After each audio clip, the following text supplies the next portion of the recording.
Stars Reach has put out another big update for their pre-alpha, and this has some cool features on Controlled Chaos in this video. I'm going to go over what all is in this update. Let's get going.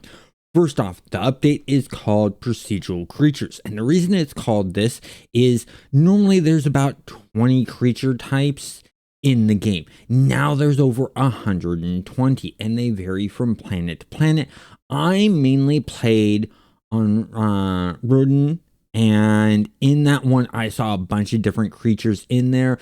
They're predominantly the same models of current creatures, just different colors and different names. And that's fine for now. That's great.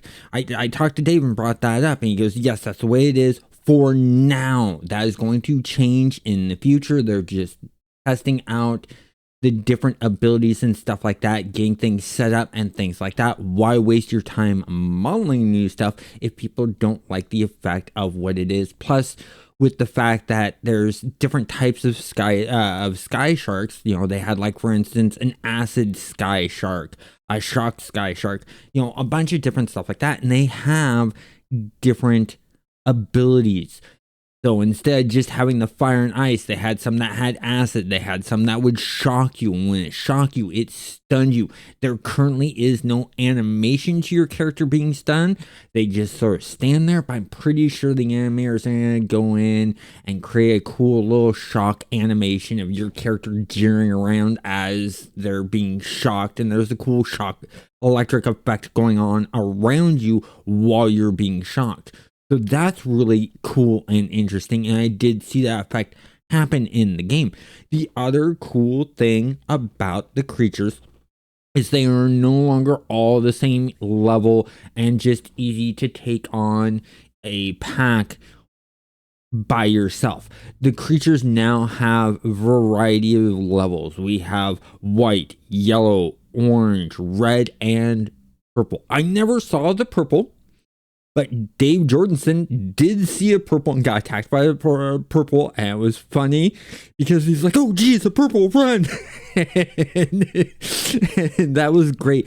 But the cool thing about this is a bunch of us got together. I was in a huge group, as you're seeing in this video, and we're all running together. I think Dave was with us too, and we're just running from group to group, fighting these different mobs and using the helixes and different weapons to fight. And the helix is well worth using now in the game, which is just great. A bunch of us were pulling them out and using them, and using the surge, which does an area effect, and then massive heal, which does a big boost heal effect and stuff like that. On top of that, they also brought back the makers. And for those that you don't know, the makers are a servitor construct that's put on these planets to keep order of stimulating life growth and things like that. So you want to be careful with them, because if you upset or attack something that's peaceful and used to initiate the combat, these makers will attack you. Well, they now are cloaked. And this is where it brings in the next thing. They've added in a new skill to the Trailblazer, which is used by the people who want to work on their ranger skills. And in there's locate makers. And this does a pulse in the area you're in, and will be blue if there's no makers in the area. But if there's a maker close by, it will have an area that will be red. And then the closer you get, the wider that area of red gets until it gets all red. Then you know you're close by, and you continue searching the area. When you get close enough and use the Trailblazer to do the marking, it will actually reveal the maker. And then you can fight them, and there's cool ways of fighting the makers, because there's a maker that has a shield type, and that's the medium size, because there's two types of makers right now, a small maker and a medium maker. The small makers, you can just go attack. The medium makers, there's a shield up, and in order to get that shield down is you need to find these anchor points and take down the anchor points. The thing is the more anchor points you take down, the maker will shoot up a beam of light which signals creatures to come and help it out. And so that can cause more problems and more issues in the battle, which makes things very interesting. We were a big group, so this was no problem. But during the testing of this, developers were asking, can some of you just form small groups of 5 to 6 people and take on the makers and some of these big groups of mobs that are yellow, orange, and purple, red and purple, and let us know how it feels so that they can gauge and start balancing things out, which I really like. That they're asking for that feedback and wanting to get things balanced and feel right for different sized groups, because big group that we were in, and by the way, just to let you know, there is no grouping system in this. We were all getting XP just for being in the combat, which is really nice. And just by being in combat, you don't even need to attack. You just need to be attacked to get combat experience, which I love in itself, because people who don't want to do much combat but want to sort of build up that combat experience a little bit will be able to do that by running into aggressive creatures and then running away and sort of surviving that. But we were just in there going through and having a killer time with that and fun with the different mobs. They're a lot beefier, different types of attacks and attack patterns for the different levels, which made it fun for us. And I really like that. Then on top of that, they've done, and of course they've always had the boss mobs, which came in the last update, with the boss mobs now spawning in different areas as an event, which is interesting. Even scarier when you're in a big fight and then all of a sudden a boss mob event happens and it's right above you. Oh man, that just made your combat way more harder. But they've added in consumables back in that actually give you buffs to things, so it can stop you from getting caught on fire, it can break you from being frozen or electrocuted, stunned, poisoned, a bunch of different things. So you're going to want to now have consumables, and they've put it on there so that it's a little hotkey bar button that you can hit, and you just hit the F key and we'll use the consumable, which I really like, because they had consumables in the past, but they really didn't do much. Now consumables actually do something. They help you out. They give you a buff, or they stop a status effect, or break you free from stun. Things like that is really cool. Now, when I was talking about the Helix and being used, it's really nice to use now. It can also help remove status effects too. So, and we were seeing a lot of this where someone would be frozen, or they'd be statically shocked, or have poison, and we would just use the Helix on them and it would remove that, which is nice. Shields are now definitely really needed in this game, and there's two types of shields that we have: the Fortress Shield and the Reflection Shield. And they basically state that changes have been made to where the shields will use up all this energy and then need time to recharge and stuff like that. So they've done some balancing fixes with that. Reflection shields are really important now, because they will now reflect and stop the secondary effects, which is nice, and I think that's cool. And then they talk about not all weapons being the same, because we currently have in the game the Omni Blaster, the drones, and then we have the gravity gun, which pulls things together, pushes things away, stuff like that, which you would expect from the gravity gun.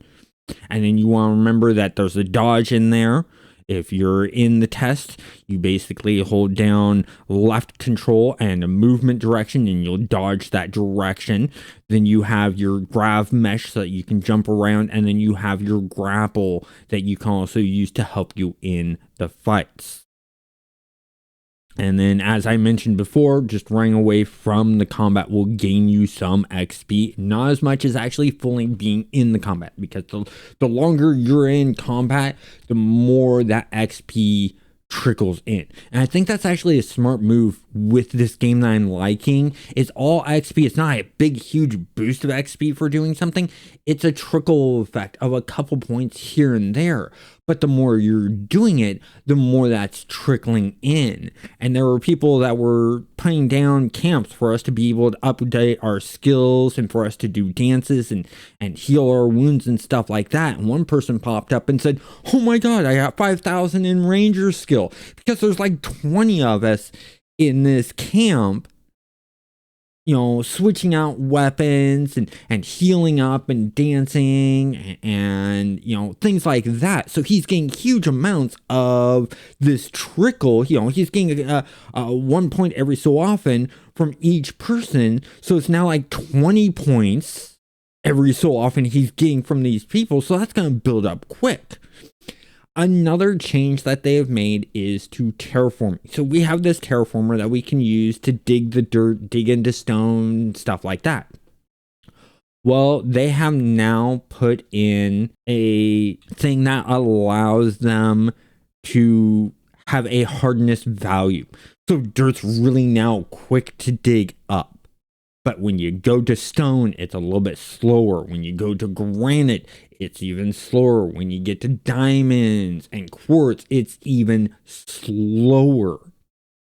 And I really like that effect and feel. It feels right. They're still tweaking and adjusting to be done, and they know this. So they're asking us questions on how did it feel to dig through this material? Was there a difference? Did you notice a difference between this and stuff like that? Because they're going off of the real life hardness of the material, just like, digging diamonds. Diamonds are really hard. So therefore they need to make that a material that's really hard to dig and cut out compared to your regular stone or even dirt. And I found it really nice. It was really cool, as you can see in this effect here. I didn't get a chance to find any diamonds or quartz or anything really super hard, but it felt nice. And the fact that they're still balancing, and this is just the first pass of it because it's still in pre-alpha. None of this stuff is probably going to be locked down until after release. And even then, because this is an MMO, they're going to adjust it to feel right for the players. There's always that balancing act that they have going on. Another thing that they stated is that water will now freeze when it becomes winter time on a planet, which is nice. It looks a little bit off because of how quick the seasons come by. So the ice melts really, really quickly right now, but we need to be able to see all of the seasons in a playtest. So they have it running faster still. They've slowed it down a little bit, but it still runs pretty fast. Then they've added in a thing with crafting where when you're at the craft terminal and you do a search for something, you can actually pull up that recipe and just craft it right from there. So they've added in a craft search, which is excellent because they add in a search for inventory and stuff like that. Adding that into crafting is just it's an extra little bonus, and I like that. They talk about battery charging. So we got a lot of electrical devices that use batteries and stuff like that. And there's been some stuff that's been ignoring batteries previously. And they have been brought into line now, such as the grapple is good for around 6 uses before it needs to recharge. So remember that you can't just grapple constantly. You're now going to be able to get 6 grapples, and then you gotta wait for it to recharge. Your shields consume an entire battery to activate, but will recharge over 10 seconds. So you use the shield, you have to wait 10 seconds. It previously was just pop the shield, you're good. Nothing would happen. So there's battery uses there. I'm pretty sure they're going to have batteries that will need to be swapped out and things like that, or batteries that can be used to reduce the recharge time thing in the future. That would be really cool for crafting and stuff like that. There's also new flora. There's new plants.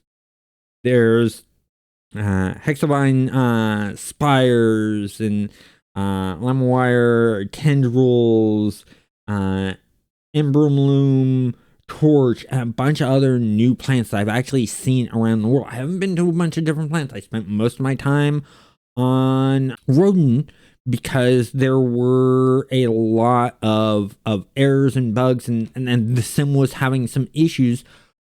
But that's to be expected with this being in pre-alpha and us testing it. And it was good. And they were stating that, oh, yes, the sim is reacting slow.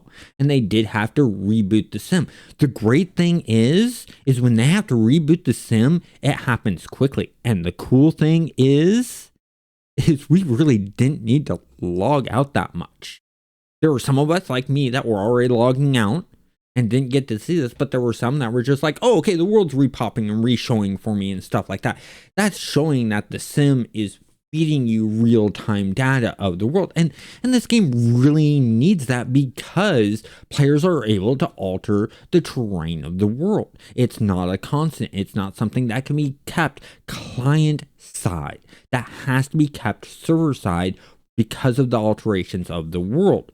And that's nice. They also stated that a new title has been given to testers and suggested by testers. We're now called crash test dummies, which is ample. I love that because just the memes that they're throwing in this game is great. But overall, the fact that they've done 2 major updates since the Kickstarter went live, and they've done updates even before then, is amazing. It shows how quickly they're going with this. So as I mentioned, there's the Kickstarter. It's got about 3 more days left.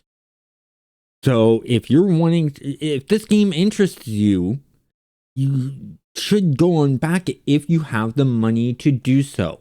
And that's not just from me. The developers state that.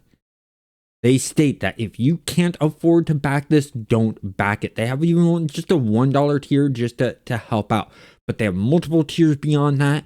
And honestly, if you like the gameplay mechanics of Star Wars Galaxies, you like sandbox games where you can build and create your own fun, you really need to check out Stars Reach and their Kickstarter. The link to the Kickstarter and their website is down below in the description. I hope you enjoyed this video. If you did, please hit that like button and subscribe if you're not subscribed, and have a great day.